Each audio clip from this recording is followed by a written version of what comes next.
오늘은 1-3-2 시장 거래를 통한 상호이익의 실현에 대해서 보도록 하겠습니다.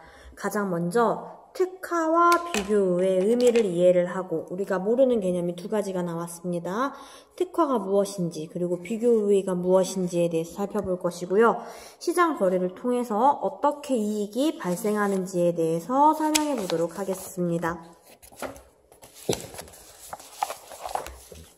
물론 사람마다 차이가 있긴 하지만 대부분의 사람들은 다른 사람보다 잘하는 일이나 분야가 있습니다.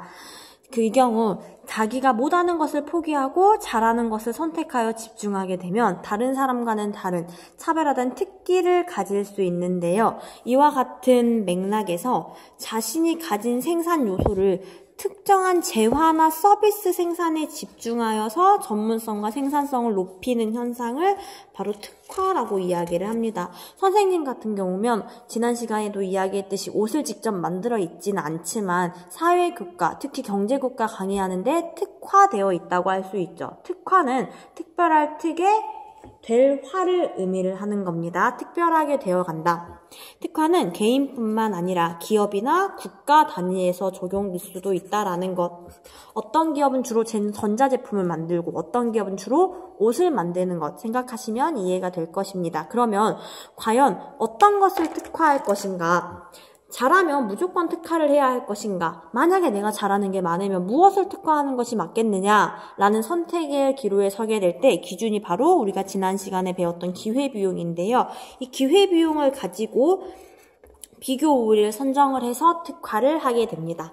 다른 사람보다 상대적으로 더 적은 기회비용으로 재화나 서비스를 생산할 수 있는 능력이 있는 경우에 우리는 비교 우위가 있다라고 이야기를 하는데요. 다시 이야기를 하면 특정 상품이나 서비스를 상대적으로 더 효율적으로 생산할 수 있는 능력, 특정 상품이나 서비스를 상대적으로 더 효율적으로 생산할 수 있는 능력을 의미를 합니다. 즉, 무엇을 특화할지는 비교 우위를 통해서 판단을 하는 건데 각자 비교 우위에 있는 재화나 서비스를 특화한 다음에 이를 생산하고 교환을 하게 되면 시장 거래가 이익이 되게 되는데 교과서 36페이지 사례 한번 보도록 하겠습니다. 교과서 36페이지 사례를 보면 어떤 기업가는요, 서류를 작성하는 업무를 담당하는 비서를 고용을 하고 있는데 기업가의 서류 작성 능력이 매우 좋아져서 비서보다 훨씬 빠른 속도로 일을 끝낼 수 있게 되어 있대요. 그러면 과연 기업가가 비서를 해고한 후에 자기가 직접 서류 작성하는 것이 좋겠느냐라고 묻고 있는 거죠. 답은 그렇지 않다는 거예요. 왜냐하면 기업가가 서류 작성을 하는 것보다 차라리 경영 업무, 자기가 특화한 일을 직접 오랜 시간 동안 하고 계속해서 얻을 수 있는 수익이 비서를 고용하지 않고 직접 서류 작성함으로써 얻을 수 있는 수익보다 크기 때문입니다. 즉, 기업가는 본인에게 비교 우위가 있는 기업 경영에 전념을 하고 비서를 고용하여서 서류 작성을 하는 것이 서로에게 이익이 된다라는 겁니다. 교과서 36페이지 사례를 봤는데요. 우리가 조금 심화 자료를 하기 위해서 여러분들이 작년에 배웠을 절대 우위와 비교 우위를 한번 비교해 보도록 하겠습니다. 여러분들은 작년에 국제거래를 하면서 아마 절대 우위를 배웠을 건데요. 절대 우위는 절대적으로 동일한 자원으로 더 많은 양의 상품을 생산할 수 있는 능력이에요. 그러니까 누가 더 잘하느냐라는 기준을 놓고 보는 것인데요. 어떤 재화를 생산할 때 절대적으로 생산비가 작은 경우에 절대 우위에 있다고 합니다. 그러나 비교 우위는 절대적으로 잘하느냐를 보는 게 아니라 다른 생산자와 비교했을 때 더 작은 기회비용으로 생산할 수 있는 능력을 이야기를 해요. 다른 재화와 비교해서 어떤 생산에 기회비용이 작을 때 그 재화 생산에 비교 우위가 있다고 하는데 중요한 게 한 생산자가 두 분야 모두 절대 우위에 있을 수는 있지만 두 분야 모두 비교 우위에 있을 수는 없다라는 겁니다. 이 예를 실제 사례를 통해서 보도록 하겠습니다. 갑국과 올국이 한 사람의 노동 1단위당 X 재화와 Y 재화의 생산량을 나타난 거예요.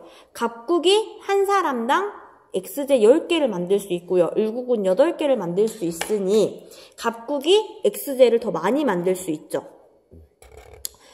YG도 마찬가지입니다. YG도 을국은 노동 한 단위당 2개밖에 만들지 못하지만 YG는 20개를 만들기 때문에 이 경우 갑국이 XJ와 YJ 모두 절대 우위에 있다라고 할 수 있어요. 두 제품 모두 절대 우위에 있어요. 그러면 갑국이 진짜 XJ, YJ 모두 만드냐는 문제입니다. 이는 아까 그 기업가 생각하셔도 돼요. 기업가가 비서보다 다 더 잘하더라도 비서에게 서류 작성을 시키는 것이 이득이라고 했는데 기회비용을 실제로 한번 계산을 해보겠습니다. XJ를 하나 만들 때 YJ를 얼마를 포기해야 하느냐를 보겠습니다.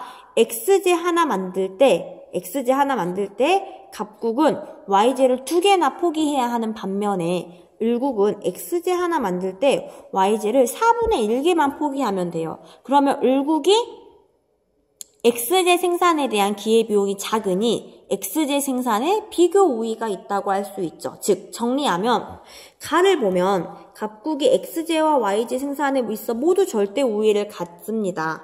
그러나 기회비용을 고려를 해보면 갑국의 XJ 1개 생산의 기회비용은 YJ 2개이고 을국의 XJ 1개 생산의 기회비용은 YJ 4분의 1개입니다. 따라서 XJ 1개 생산의 기회비용은 갑국이 을국보다 크니 비교 우위론에 따르면 생산의 기회비용이 더 작은 품목에 특화하여 교환하는 것이 이득이므로 갑국은 YJ, 을국은 XJ에 각각 특화하여 교환하는 것이 서로 이득이라는 겁니다. 이 부분이 조금 어렵게 느껴질 수도 있는데요. 만약에 그런 학생들은 이 부분 조금 더 돌려서 다시 한번 집중해서 보시면 좋을 것 같습니다. 그렇게 해서 시장거래 이익을 한번 살펴볼 건데요.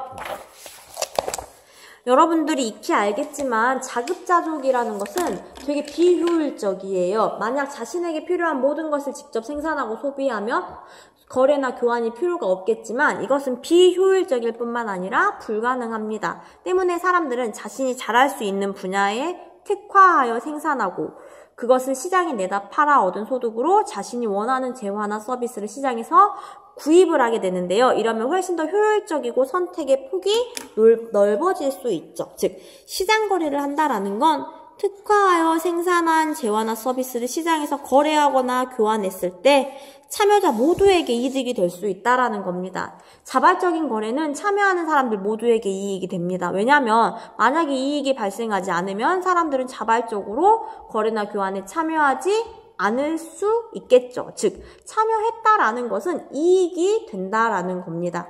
무슨 말인지 이해가 되시겠죠? 자신이 직접 생산할 때 드는 비용에 비해 교환을 통해서 거래를 하게 되면 나는 더 낮은 가격으로 더 다양한 재화나 서비스를 구입이 가능하기 때문에 다양한 이익이 생길 수 있는데요. 이를 우리는 거래의 이익, 교환의 이익이라고 합니다. 오늘 수업 여기까지 하겠습니다.